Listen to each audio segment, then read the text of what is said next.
Dr. Paul, we have a young man who just got out of the hospital for something called Kawasaki, or mucocutaneous lymph node syndrome.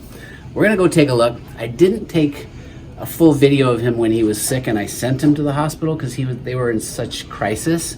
But we've got pictures for you to look at of how he looked at the time, and we're gonna go get the whole story.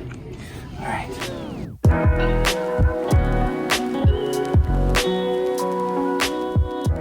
Hello, hi, thanks for waiting for me. So you had a big adventure, didn't you? Did you end up in the hospital? Yeah? Can we start and we'll talk about how, when I saw you last time? Yeah. Yeah. So you had a rash on your back, right? And there's the rash up there. And you had a fever. When I saw you, you had a fever for 5 days. Pretty high fevers. Yeah. And so we've got fever, we've got rash. Can you still see?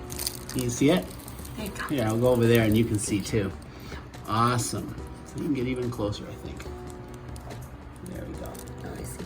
And there you are. You were still smiling. That was the day that you saw it. That's when I saw him. Okay.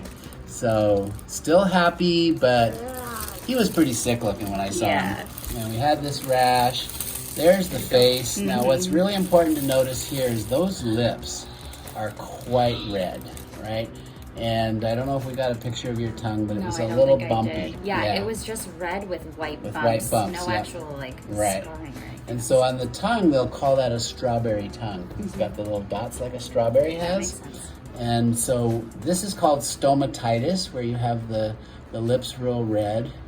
And so you've got rash, we've got the stomatitis, we've got the tongue, and high fever for several days.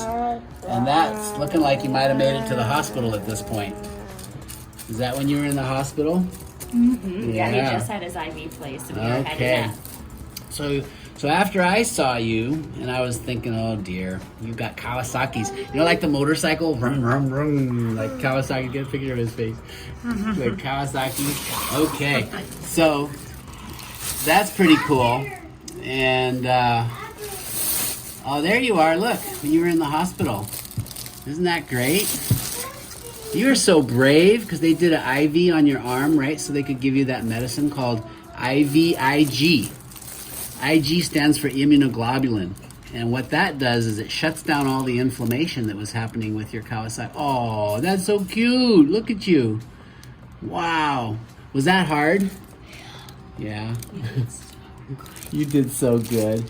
Mom says you were very brave. You were very brave. I'm so proud of you. Give me 5. All right. Thank you. All right. Oh, and there you are with Mom. That's too cute. You got a nice mom, don't you? Thanks, guys. He's like, yeah. She's the best. She's the best. And there you were, tired probably. You were real tired. It's like, that's after the first treatment. And they gave 2 treatments? Yep, so after the first, he actually stayed pretty red. And so in this little photo sequence, the next one you go to, that was 5 hours after the first treatment. Okay. Within an hour of that, he was full body rash again. Interesting. Yeah, and so in my opinion, I kept telling them, I don't think it took, because I have one friend that's had this happen before. And you she have a friend who had Kawasaki? 2 treatments, yes. Oh my gosh. Which was so crazy. That's I was crazy. like, no way. After you told me, I see Kawasaki once every other year. Yeah. If. Yeah. And that's Yeah, wow. and the weirder part is she lives like in the greater Portland area too. No way. I was like, oh my gosh. Oh my goodness. But anyways, yeah, so after that treatment then, of course, his redness came back to his cheeks as well. Yeah. And they wanted to wait till 36 hours to re-administer just in case it was just a fluke. Yeah. Sure enough, within that time, they were like, okay, let's do this. Okay. Did they tell you how often they need to do that? They didn't. They said it's not often, no. It's very rare. Yeah, I don't know if I remember a case where they had to do twice. So there you are playing now. It looks like you started feeling better when you were at the hospital. Yeah, he felt a little bit Awesome. better. He felt up to getting out of bed. Hey, that's a big pile of, what are those? Those are Legos. They are Legos. Wow, that's a lot of Legos. Oh my goodness. And we had a service dog. There's a dog there. Oh, that's awesome. Too cute. That's awesome. He was so sweet. Yeah. So what, do you remember the dog's name? Do you? Do you? I don't remember. I think it's Sebastian. Sebastian? Yes, Sebastian, the just service like dog? from the Little Mermaid. From the Little Mermaid. Yeah. That's cute. Oh, there you are, chilling out, taking a nap. And now you're like... Now he's ready for breakfast. Ready for that breakfast. Was after the second. And there you are after the second one. And this was after an echo. Well, during an echo. Okay. You could see the difference in his body. Okay. He had 3 while we were there. Yeah. So it's important for people to know that you want to pick up Kawasaki's disease, or it's also called mucocutaneous lymph node syndrome. The reason you want to pick it up early is if you get this IVIG, so intravenous immunoglobulin treatment in the first 10 days, the earlier the better. You can't diagnose it for 5 days because you need 5 days of fever generally. You want to get an echocardiogram, which is what you're seeing on this video. And this is because Kawasaki or mucocutaneous lymph node syndrome can cause aortic problems. Like they can actually get aneurysms, get all dilated up, and you're at increased risk for all sorts of problems. But if you get this started early, I've never seen a kid get that. Really? Okay, good. Yeah. So while it's a scary thought, it's really, really rare. Good to hear. Especially in this case where we've already treated. And then that was the last night you were there. And he Cool. did good? So the management of this, once you've made the diagnosis, and for clinicians who are watching, if you want to review the criteria, you should learn these. If you're going to take care of kids, you do not want to miss this. We didn't get a super good picture of it, but the whites of the eyes were actually turning red. Yes. I remember when I came back in and I thought, oh, that was the slam dunk. I already had fever and rash and the lips. That was 3 of the major criteria. And when I first had popped in, I had missed the redness of the eyes. It's the whites of the eyes. It's called bulbar conjunctivitis. You see that in a sick-looking kid who's had 5 days of fever and a rash, and it's diagnostic, right? So that's the 4th criteria. That's the 5th. Oh, the lymph nodes. So if you have a lot of lymph nodes all over, that's the 5th criteria. So there's other criteria like evidence of inflammation. So if you get blood work and you've got a really high CRP or SED rate, C-reactive protein or erythrocyte sedimentation rate, ESR, those are also helpful. Very high white counts are helpful for the diagnosis. You can have white blood cells in the urine, but it's sterile. It's called sterile pyuria. These are all other signs of this. Even if you're not sure, you don't have all the major criteria, you've got to consider IVIG because it can be life-saving. And we got a happy kid here. So in addition to the IVIG, they probably did something else. What was that? So in addition to the IVIG, they put us on a high-dose aspirin regimen, and we did that 4 times a day. Four times a day, every 6 hours for the whole time we were inpatient, so Monday to Friday. And then now he's on a low-dose aspirin daily. Yep. Which you will continue, did it tell you how long? He said 6 weeks, or she said 6 weeks. Okay. Yeah, usually it's at least 6 weeks, and you want to get a follow-up echo of the heart, and they've probably got that scheduled. Yeah, they were asking us to follow up with you just in case that wasn't fully committed to it, yes. So we're going to get an echo or 2 and follow-up to make sure, just reconfirm that the heart's fine. We're also going to do some follow-up lab work. We're going to make sure that the SED rate, the CRP, those inflammatory markers have not crept back up, because that would indicate to us we've still got an ongoing process. It used to be, I'm an older guy, right? So I've been doing this for 35 years, that we had no idea what was causing Kawasaki. We now have a pretty good sense that it's either viral or autoimmune mediated. Did they give you any other information about that? Not at all. No. Okay. So they said they had no idea what our case was from. Exactly. So when it's possible viral, we just never know. There's so many different viruses that can trigger this sort of thing.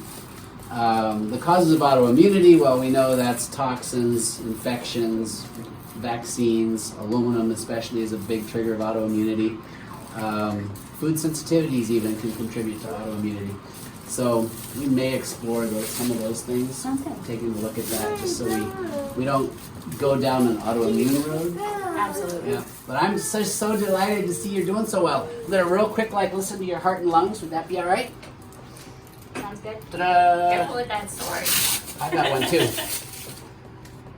Hiya! He's like, oh yeah. Let's listen to that heart. Your sword went limp. Yeah. Uh-oh. Uh-oh. Okay. So, do you have a rash still? Not really. Might be a little dry from everything you've been through. Lymph nodes. I don't really feel any lymph nodes there. No lymph nodes there. Are you ticklish? No lymph nodes there. No lymph nodes there. So no lymph nodes. Can you lay down and go feel your tummy real quick? Sounds good. Can you lay in that? No worries. All right. Perfect. So I'm feeling for a spleen. The spleen is in the left upper quadrant. And the way you feel for a spleen is you start below it. Take a deep breath. Go. Good job. Another deep breath. Good job. So as they breathe out, you dig in a little deeper and you move on up the abdomen. He doesn't have a spleen to feel. And we can tap. You know, if you tap on something hollow like his tummy, get the phone real close. Let's see if we can listen to this. Listen. Hollow.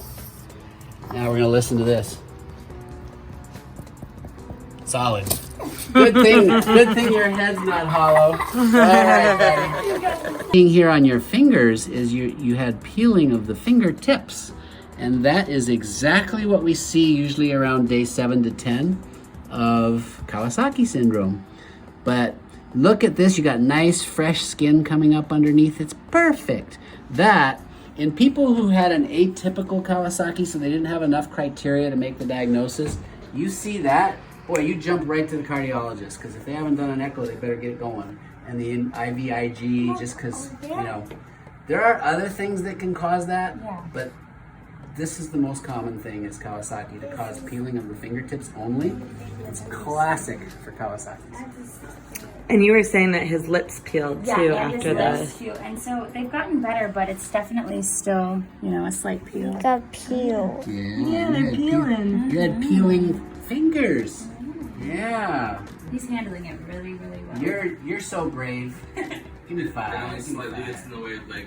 Just kind of continuing on. I think we'll see you pretty regularly for a while, right? A couple visits, but Not terrible. I'm not worried. Okay, good. Yeah. Good to hear. You pick it up early enough, you do the treatment, the kids do fine. Good. And as long as we get those echoes confirming we if you're gonna get an aneurysm, it's early. Okay. It's not gonna, that's why they won't do long term. I mean, they may schedule another follow-up just to reassure, but I'm good as 99% sure we'll be fine. Okay, sounds good. Yeah, it'll just be one of those experiences to put in the baby book, I guess. Yes, exactly. To definitely keep track of. One you can avoid. The thing is, it's so random, right? It really was. There's no way other than just the usual eat healthy, real foods, avoid toxins. Right? Okay.